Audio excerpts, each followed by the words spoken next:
মাজনী মাজনী মা গৈছো মাজনী মই ভাত বনাই থৈছো কেইটামান খাই লোৱা মা তোমালোকে খালা জানো দেউতাৰে খালে মইহে নাই খোৱা ব'লা মা একেলগে খাওঁগে মাজনী মই পিছত খাম তুমি খাই লোৱাগে যোৱা তুমি ৰাতিপুৱাৰ পৰা একোৱে খোৱা নাই নহয় খাই লোৱাগে যোৱা মা মোৰো খাবলৈ মন যোৱা নাই মই অলপ পিছতে খাম ঘৰত কোনোবা আছে নে গৃহস্থ বাহিৰত কোনোবাই মাতিছে হবলা ৰবা মা কোন আহিছে মই চাই আহোঁগে যোৱাচোন যোৱা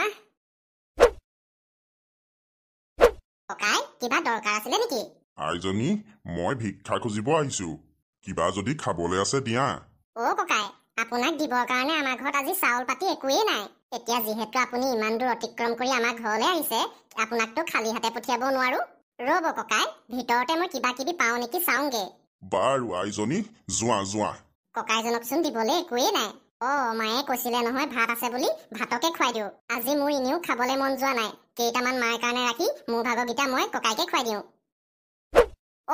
চৰুতচোন ভাত নাই কেইটামান পৰি আছে নাই নাই এইকেইটা যদি ককাইক খাবলৈ দিওঁ ককাইক অপমান কৰা হব মানুহজনক বাহিৰতে থিয়কাই থৈ আহিছো কি কৰো এতিয়া বাৰু এইটোচোন ৰঙালাও এইটোকে দি দিওঁগে ককাইক ককাই ভালকে তৃপ্তিৰে এসাঁজ খাব পাৰিবগে ঘৰত গৈ ককাই ঘৰতে ৰঙালাও এটা আছিলে এইটোকে দিছো লওক হয় নেকি হ'ব বাৰু দিয়া পিছে আইজনী কথা এটা সুধো দেই সোধক ককাই তোমাৰ মা দেউতা ক'ত আছে ককাই মা আৰু দেউতা ভিতৰতে আছে আপুনি বেয়া নাপাব ককাই তেখেতলোক ওলাই আহিব নোৱাৰে মানে মোৰ দেউতা অসুস্থ হৈ আছে আৰু তেখেতক এৰি অকলে মা আহিব নোৱাৰে বিচনাৰ পৰা সৰি পৰে হয় নেকি পিছে তোমালোকে চিকিৎসা কৰাইছা নাই দেউতাক লৈ চিকিৎসা কৰাবলৈ গৈছিলো চিকিৎসকে কৈছে বেমাৰটো ভাল কৰিবলৈ বহুত পৰিমাণৰ পইচা লাগিব ককাইও আমিনো ইমান পইচা ক'ত পাম তথাপিতো দেউতাৰ কাৰণে মায়ে বহুত কষ্ট কৰিছে পইচা ঘটিবৰ কাৰণে লোকৰ ঘৰত কাম কৰে তথাপিতো পইচা গোটাব পৰা নাই ককাই হয় নেকি শুনি বহুত বেয়া লাগিলে পাই যিহেতু তুমি মোক সহায় কৰিলা তাৰ বাবদ ময়ো তোমাক এটা সহায় কৰিব বিচাৰো কি সহায় ককাই মোৰ কথাবোৰ মন দি শুনিবা এই গাঁওখনৰ পিছফালে যে এখন জংঘল আছে এই জংঘলৰ মাজত এজন ঋষিমুনি আছে তেখেতৰ ওচৰত বহুতো পৰিমাণৰ অলৌকিক শক্তি আছে তুমি এবাৰ পাৰা যদি সেই ঋষিমুনিজনৰ ওচৰৰ পৰা আহাগে তেখেতে তোমালোকক সহায় কৰিব হয় নি ককাই ঠিক আছে তেতিয়াহ'লে মই আজিয়ে যাম বাৰু এতিয়া মই আহিছো দেই আইজনী ককাই যাওক মই মাক কথাবোৰ কওঁগে মায়ে বা কি কয় মা মাজনী বাহিৰত কোন আহিছিলে মা বাহিৰত ককাই এজন আহিছিলে ককাইজনে আমাৰ ঘৰত মানে ভিক্ষা খুজিবলৈ আহিছিলে আমাৰ সেই পাকঘৰতে থকা ৰঙালাওটো মই দি দিলো হয় নেকি ভালেই কৰিলা দিয়া মা সেই ককাইজনে কৈছে কি গম পোৱা এই আমাৰ গাঁৱৰ পিছফালে যে জংঘলখন আছে তাতে বোলে এজন ঋষিমুনি আছে তেখেতৰ ওচৰত বোলে বহুতো অলৌকিক শক্তি আছে তেখেতে হেনো আমাৰ দেউতাক ভাল কৰি দিব পাৰিব কিন্তু মাজনী এই কথাটো সত্য নে অসত্য কেনেকে জানিবা মা সেই মানুহজনে মিছা কথা কোৱা নাই যেন লাগিছে মা মই আজিয়ে এতিয়াই যাম জংঘললৈ আৰু সেই ঋষিমুনিজনক লগ কৰিমগে কিন্তু মাজনী তুমি অকলে কেনেকে যাবা তাততো বনৰীয়া জীৱ জন্তু থাকিব পাৰে মা মইচোন খৰি বুটলিবলৈ সদায় যাওঁৱেই মোৰ হিচাপত তাত কোনো বনৰীয়া জীৱ জন্তু নাই কিন্তু মাজনী মা তুমি চিন্তা নকৰিবা মই যাম আৰু আহিম ঠিক আছে মাজনী যোৱা বাৰু জংঘলৰ মাজলৈ কিন্তু সোমাই নাযাবা দেই মাজনী মা ঠিক আছে হে প্ৰভু ৰক্ষা কৰিবা মোৰ ছোৱালীজনীক তাই দেউতাকৰ কাৰণে যিকোনো কাম কৰিব পাৰে তাই দেউতাকক বহুত মৰম কৰে প্ৰভু সহায় কৰিবা তাইক আৰু মই দেখোন জংঘলৰ বহুত ভিতৰলৈকে সোমাই আহিলো ইয়াতচোন কোনোৱেই নাই সেই ককাইজনে মোক কেনেবাকে মিছা কথা কোৱা নাইতো মৰম লগা সৰু ছোৱালীজনী তুমি এই জংঘলৰ মাজত অকলে অকলে কি কৰি আছা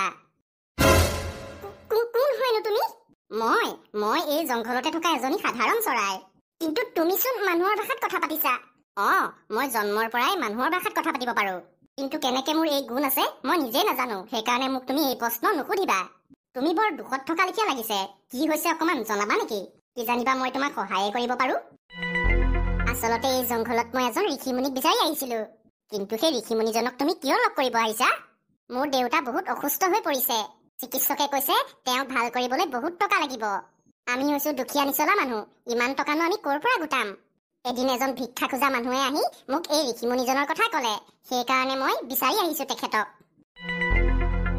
এতিয়াহে বুজিলো মই তোমাৰ দুখৰ বেদনা কণমানি ছোৱালীজনী তুমি দুখ নকৰিবা মই জানো সেই ঋষিমুনিজন ক'ত থাকে কি তুমি সঁচা কথা কৈছা? তুমি সেই ঋষিমুনিজন ক'ত থাকে জানা? জানো। তেতিয়াহ'লে তুমি মোক তেওঁৰ ওচৰলৈ লৈ ব'লা। কণমানি ছোৱালীজনী, মই বহুতেই দুখিত। মই তেখেতৰ ওচৰলৈ তোমাক লৈ যাব নোৱাৰো, কিন্তু মই ক'ব পাৰো যে কোনখিনিত তেওঁক লগ পাবা। ঠিক আছে তেতিয়াহ'লে কোৱা, মই কোনখিনিত লগ পাম তেখেতক? তুমি যি দিশত গৈ আছা সেই দিশতে তুমি পোনে পোনে গৈ থাকা। এজোপা তুমি গছ দেখিবা, সেই গছজোপাৰ তলতে তেখেতক লগ পাবা। তোমাক বহুত বহুত ধন্যবাদ, তুমি যে মোক এইকণ সহায় কৰিলা। তুমি দেৰি নকৰিবা, সোনকালে যোৱা। ঠিক আছে ঠিক আছে। ঋষিমুনিজন এইজনে যেন পাইছো। প্ৰণাম বাবা। কোন হয় তুমি কণমানি ছোৱালীজনী? এই জংঘলৰ মাজত কি কৰি আছা তুমি? বাবা, মই বহুত ডাঙৰ বিপদত পৰিছো, মোক সহায় কৰক বাবা। কোৱা, মই তোমাক কিদৰে সহায় কৰিব পাৰিম? বাবা, মোৰ দেউতা বহুতেই অসুস্থ। চিকিৎসকে কৈছে তেখেতক ভাল কৰিবলৈ বহু পইচা লাগিব। ইমান পইচাটো আমাৰ ওচৰত নাই। আমি এতিয়া কি কৰিম? সেইকাৰণে মই আপোনাৰ ওচৰলৈ আহিছো বাবা। বাবা, মোৰ দেউতাক ভাল কৰি দিয়ক না। কণমানি ছোৱালীজনী, তুমি চিন্তা নকৰিবা, তোমাৰ দেউতা সম্পূৰ্ণৰূপে সুস্থ হৈ উঠিব। কণমানি ছোৱালীজনী, এতিয়া মই যি কৈছো ভালকে শুনা। এইখিনিৰ পৰা অকণমান আগলৈ গৈ দুজোপা তুমি গছ পাবা। সেই গছকেইজোপা কোনো সাধাৰণ গছ নহয়, যাদুই গছ হয়। সেই গছকেইজোপাৰ ওচৰত গৈ তুমি তোমাৰ কথাবোৰ ক'বা। গছকেইজোপাই তোমাক এটা ফল দিব। সেই ফলটো তুমি তোমাৰ দেউতাক খুৱাই দিলেই দেউতা সুস্থ হৈ পৰিব। ঠিক আছে বাবা, আপুনি কোৱা মতেই মই কৰিম। দেৰি নকৰিবা, যোৱা এতিয়া, নহ'লে সেই গছকেইজোপা শুই থাকিব। ঠিক আছে বাবা। জংঘলৰ বহুত ভিতৰলৈ সোমাই আহিলো, ভয় ভয়ে লাগিছে। জীৱ জন্তু নোলালে হ'ল আৰু। হে প্ৰভু, ৰক্ষা কৰিবা মোক প্ৰভু, ৰক্ষা কৰিবা। সেই হাবি টুকুৰাতচোন কিবা খচখচাই আছে। হে প্ৰভু, ইমান ডাঙৰ বাঘ। আজি মনুষ্য পাইছো খাবলৈ। বহুদিন হ'ল মই একোৱেই খাবলৈ পোৱা নাই ভালকে। আজি মই তৃপ্তিৰে খাম। বাঘ মহাৰাজ, মোক নাখাব। মোক খালেনো আপুনি কি তৃপ্তিডাল পাব? নাই, মই তোমাক খামেই। মই হৈছো এজনী কণমানি ছোৱালী, মোক আপুনি খালে আপোনাৰ দাঁততো নালাগে। তথাপিতো কমচে কম মোৰ ভোকটো শান্ত হ'ব অকণমান হ'লেও। মই তোমাক খাম বুলিছো, মই তোমাক খামেই। বাৰু, আপুনি যিহেতু মোক খাম বুলি ভাবিলেই, মইনো কি কৰিম আৰু। তেতিয়াহ'লে সাজু হৈ যোৱা কণমানি ছোৱালী। ৰ'বা বাঘ মহাৰাজ, ৰ'বা। আচলতে মই এটা বিশেষ কামৰ কাৰণে সেই যাদুই গছ দুজোপা ওচৰলৈ গৈ আছো। আচলতে মোৰ দেউতা বেমাৰত পৰি আছে, সেইকাৰণে সেই যাদুই গছ দুজোপা ওচৰলৈ আহিছো। মই সেই যাদুই গছ দুজোপাক কৈ মোৰ দেউতাক ভাল কৰি দিম, আৰু মই তোমাৰ ওচৰলৈ গুচি আহিম। তুমি মোক তৃপ্তিৰে খাব পাৰিবা তেতিয়া।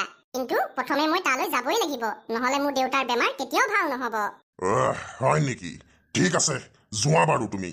কিন্তু যদি তুমি কেনেবাকে নাহা, মই তোমাক কিন্তু বিচাৰি উলিয়ামগে আকৌ। চিন্তা নকৰিবা বাঘ মহাৰাজ, মই তোমাক কথা দিলো যেতিয়া আহিমেই মই। ঠিক আছে, যোৱা বাৰু তেতিয়াহ'লে। নহয় বন্ধু, তুমি ভুল উত্তৰ দিছা। এই সংসাৰত আটাইতকৈ মূল্যৱান বস্তু সোণৰূপ। নহয় বন্ধু, এইটো কেতিয়াও সম্ভৱ হ'ব নোৱাৰে। এই সংসাৰত আটাইতকৈ মূল্যৱান বস্তু হীৰা। নহয়, সোণৰূপহে নেকি? বন্ধু, মই কৈছো নহয়, হীৰা বুলি হীৰাই হয়। প্ৰণাম যাদুই গছ। তুমি আকৌ কোন হয় আৰু ইয়াত কি কৰি আছা? মোৰ নাম ৰহিমলা। মই ইয়ালৈ এটা বিশেষ কামত আহিছো আপোনালোকৰ ওচৰলৈ। বিশেষ কাম? কি কাম? আচলতে গছ মহাশয়, মোৰ দেউতা বহুতেই অসুস্থ। 2 মাহ ধৰি তেখেত বিচনাৰ পৰা উঠিবই পৰা নাই। চিকিৎসকে কৈছে তেখেতক ভাল কৰিবলৈ হেনো বহুত টকা লাগিব। আমি হৈছো দুখীয়া নিচলা মানুহ, ক'তনো আমি ইমান টকা পাম? সেইকাৰণে মই আপোনালোকৰ ওচৰলৈ আহিছো। এজন ঋষিমুনি বাবাই কৈছে আপোনালোকৰ ওচৰত হেনো এটা যাদুই ফল আছে। সেই যাদুই ফলটোৱে যিকোনো ধৰণৰ বেমাৰ ভাল কৰিব পাৰে। অনুগ্ৰহ কৰি আপুনি সেই যাদুই ফল মোক দিব নেকি? তোমাৰ কথাটো মই বাৰু বুজি পাইছো, গম পাইছা কণমানি ছোৱালী। তোমাক বাৰু যাদুই ফল আমি দিম, কিন্তু তাৰ আগতে আমাৰ প্ৰশ্ন এটা উত্তৰ দিব লাগিব তুমি। যিটো প্ৰশ্নৰ উত্তৰ বিচাৰি আমি দুটাই অথনিৰ পৰা কাজিয়া কৰি আছো। ঠিক আছে, যদি মই উত্তৰ দিব পাৰো দিম। আপুনি প্ৰশ্নটো সোধক। তেতিয়াহ'লে শুনা, এই সংসাৰত আটাইতকৈ মূল্যৱান বস্তুটো কি? মোৰ বন্ধুৱে কৈছে ইয়াৰ উত্তৰ হৈছে সোণৰূপ, কিন্তু মই কৈছো ইয়াৰ উত্তৰ হৈছে হীৰা। তুমিয়ে কোৱা এতিয়া কোনটো শুদ্ধ? এই প্ৰশ্নৰ উত্তৰ মই জানো। জানা যদি কোৱা। কোৱা। এই প্ৰশ্নৰ উত্তৰ সোণৰূপ নহয়। মই কৈছিলো নহয় বন্ধু, সোণৰূপ নহয়। আৰু তুমি কোৱা মতে এই প্ৰশ্নৰ উত্তৰ হীৰাও নহয়। সোণৰূপ যদি নহয়, হীৰাও যদি নহয়, তেতিয়াহ'লে এই প্ৰশ্নৰ উত্তৰ কি? এই প্ৰশ্নৰ উত্তৰ হৈছে জ্ঞান। এই সংসাৰত আটাইতকৈ মূল্যৱান বস্তু হৈছে জ্ঞান। কিন্তু কেনেকে? জ্ঞান কেতিয়াও শেষ নহয়, কিন্তু সোণৰূপ হীৰা টকা পইচা এইবিলাক শেষ হৈ যায়। সোণৰূপ হীৰা টকা পইচাই জ্ঞান কিনিব নোৱাৰে। কণমানি ছোৱালীজনী, তুমি একদম সঠিক উত্তৰ দিছা। একদম সঠিক উত্তৰ দিলা তুমি। মই এতিয়াহে বুজি পালো। কণমানি ছোৱালীজনী, তুমি আমাক সঠিক ৰাস্তা দেখুৱালা। সেইকাৰণে মই তোমাক উপহাৰ ৰূপে সেই যাদুই ফল দিছো। লোৱা, আপোনালোকক বহুত বহুত ধন্যবাদ কণমানি ছোৱালীজনী যোৱা এতিয়া আমাৰ খোৱাৰ সময় হৈ গ'ল ঠিক আছে বাৰু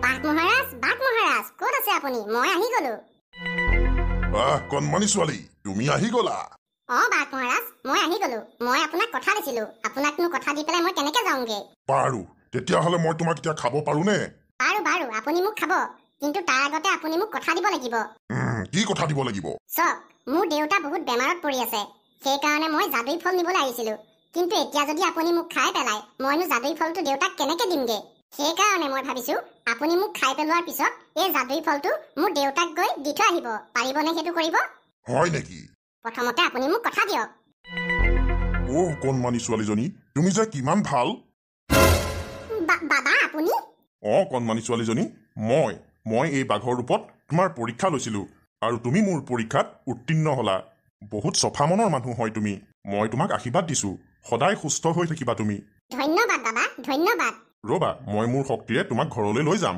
ধন্যবাদ বাবা তথাস্তু হে প্ৰভু তুমি বাৰু আমাক ইমান শাস্তি কিয় দিছা প্ৰভু মানুহজনক সোনকালে ভাল কৰা প্ৰভু সোনকালে ভাল কৰা মা মোৰ সোণ তুমি পালাহি মা মই পালোহি এতিয়া চোৱা মোৰ হাতত কি আছে এটা যাদুই ফল এই ফলটো যদি মই দেউতাক খুৱাই দিওঁ দেউতা সম্পূৰ্ণৰূপে সুস্থ হৈ উঠিব ৰবা মই খুৱাই দিছো দেউতা দেউতা মাজনী কোৱা কি হ'ল দেউতা এই ফলটো খাই দিয়া এইটো খাই দিয়াৰ লগে লগে তুমি ভাল হৈ যাবা